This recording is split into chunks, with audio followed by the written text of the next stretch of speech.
Ton argent part chaque mois quelque part, tu le sais, mais pourquoi tu n'as pas encore regardé?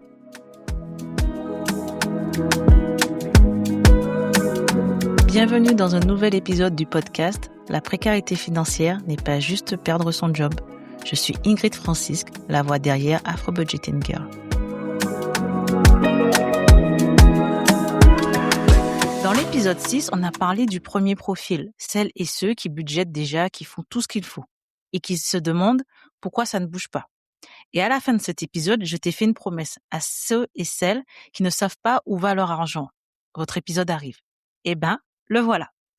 Tu ne sais pas où va ton argent, ce n'est pas un manque de volonté. Ce n'est pas de la paresse, c'est souvent l'absence d'un cadre qu'on ne t'a jamais donné, d'un espace où en parler, d'une permission de regarder. Cet épisode, c'est cette permission. Cet épisode n'est pas réservé à ceux ou celles qui n'ont rien.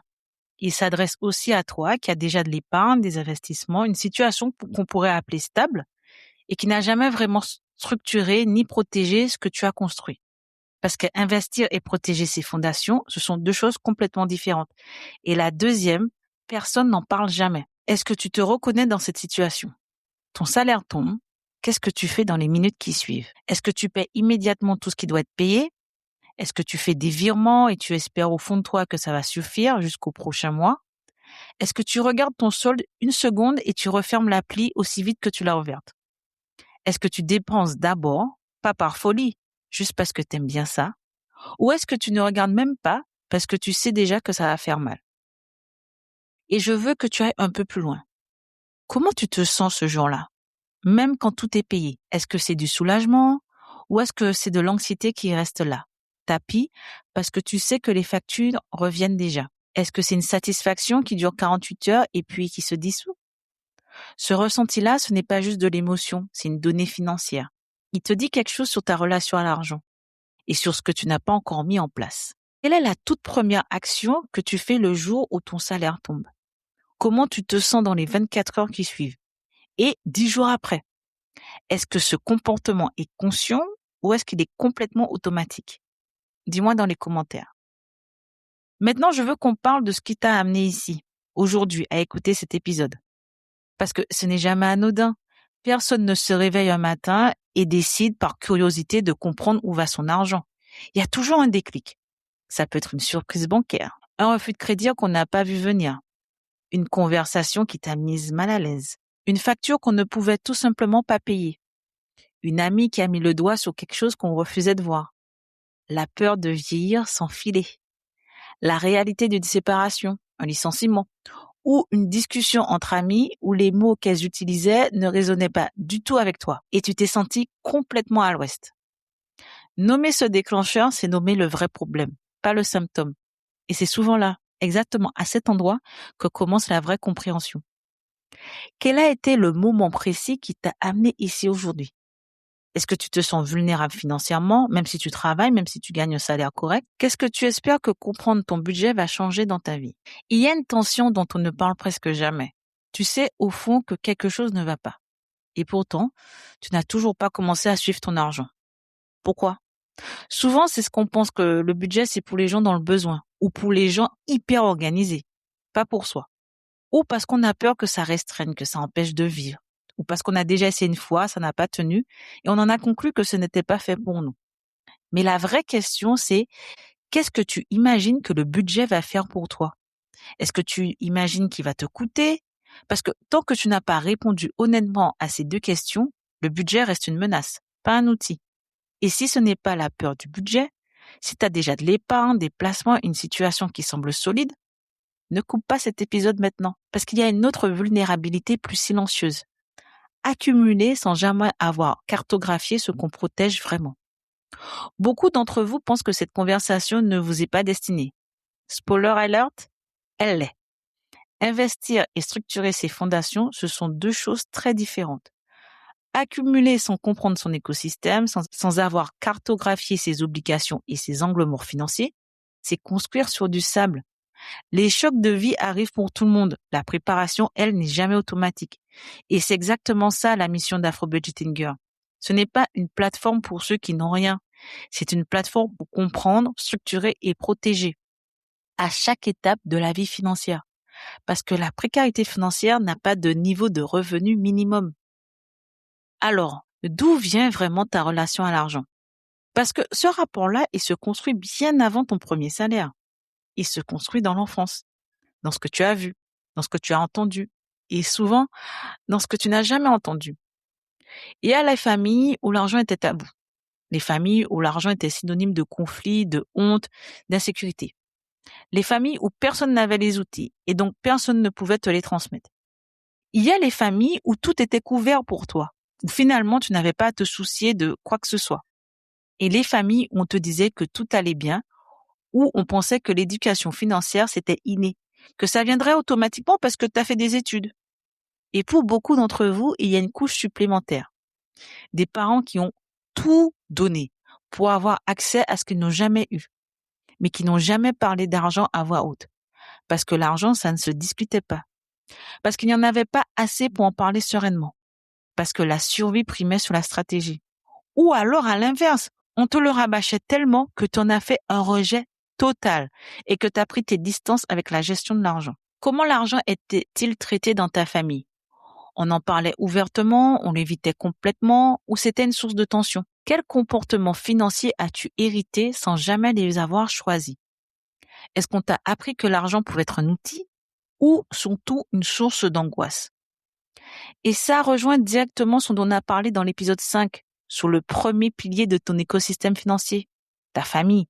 Ce n'est pas qu'un impact émotionnel, c'est un impact financier concret, mesurable, aujourd'hui dans ta vie. Je veux te laisser avec 3 idées avant qu'on passe à l'action. La première, l'émotionnel dans l'achat. Quand tu dépenses de manière impulsive, qu'est-ce que tu cherches vraiment? Du contrôle? Du soulagement? Une récompense? Une dépense non consciente, ce n'est jamais juste une transaction. La deuxième, la maturité dans la décision. Est-ce que tu décides ou est-ce que tu réagis? La maturité financière, ce n'est pas une question d'âge.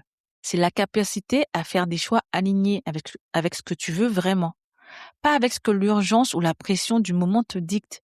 Et ça se construit. La troisième, tes responsabilités et tes objectifs.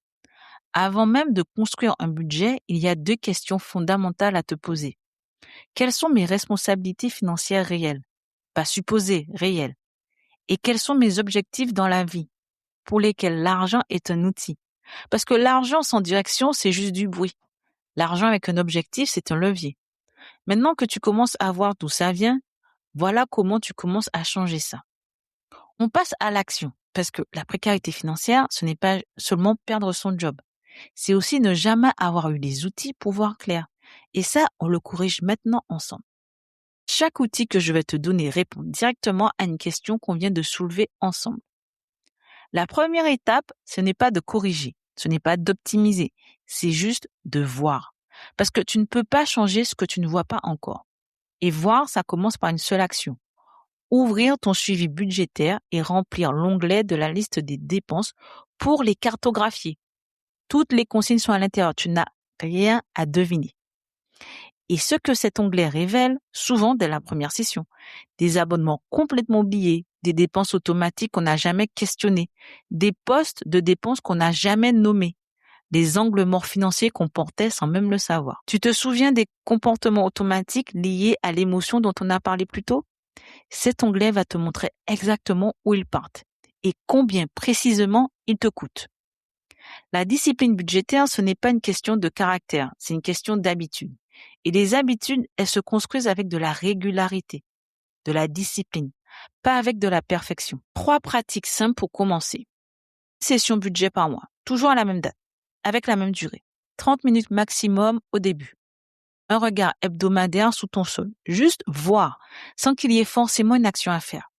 Et nommer chaque dépense au moment où elle arrive, pas après, sur le moment. Et voici le lien entre voir et ne plus avoir peur. Plus tu regardes, moins ça fait mal. La peur de regarder, elle diminue avec la pratique, pas avec la volonté.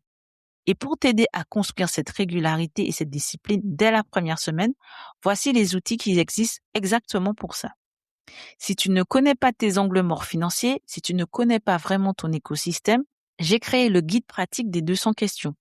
Tu le trouves sur afrobudgetingirl.com. Il est là pour te poser les questions que tu ne t'es jamais posées, sur ton héritage, sur tes obligations réelles, sur tes objectifs, sur tes angles morts financiers et aussi des pistes concrètes de réflexion et des actions à prendre. Si tu veux voir concrètement où va ton argent, le suivi budgétaire gratuit t'attend. Avec l'onglet de la liste des dépenses, tu trouves tout ça sur afrobudgetinggirl.com. C'est simple, toutes les consignes sont à l'intérieur. C'est ton premier pas réel vers la compréhension de ta cartographie financière. Si tu veux structurer et protéger tes fondations, pas juste accumuler. J'organise le webinaire Faire ton budget avec intention. C'est exactement ce qu'on y couvre. Construire un système qui intègre ton écosystème réel, pas un modèle générique copié-collé. Et si tu viens de nommer ta vulnérabilité et que tu ne veux pas traverser ça seul, rejoins la communauté WhatsApp Afro Budgeting Girl. Le lien est dans la description de cet épisode. Tu vas y trouver des gens comme toi, qui travaillent, qui cherchent du travail, qui construisent, des gens qui veulent se sentir mieux préparés. J'ai 4 questions pour toi aujourd'hui. Quelle est la première chose que tu fais quand ton salaire tombe? Est-ce que c'est un choix conscient ou une habitude automatique? Quel a été le moment précis qui t'a amené à vouloir comprendre où va ton argent? Est-ce qu'il y a une dépense que tu fais, au fond, qu'elle répond à une émotion et non à un choix? Et si tu devais nommer un objectif de vie pour lequel tu as besoin de l'argent comme outil, quel serait-il? Une fois que tu commences à voir, la prochaine étape, c'est de prioriser. Dans le suivi budgétaire, tu as la matrice des priorités pour ça. Le podcast, le blog et le site internet te donneront plus de pistes et de soutien pour t'aider à prendre les actions nécessaires. Que tu partes de zéro ou que tu aies déjà construit quelque chose, la précarité financière n'est pas seulement perdre son job. Parfois, c'est juste ne jamais avoir eu le droit de regarder. Aujourd'hui, tu l'as fait. Parce que la clarté, c'est capital pour débloquer sa liberté financière.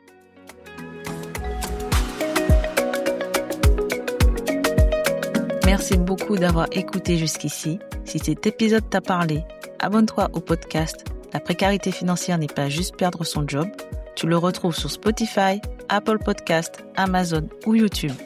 Tu peux aussi rejoindre notre communauté WhatsApp, télécharger nos outils gratuits, le suivi budgétaire et le guide pratique des 200 questions, et lire ou écouter les articles du blog ou des solutions concrètes, tout ça sur afrobudgetinggirl.com.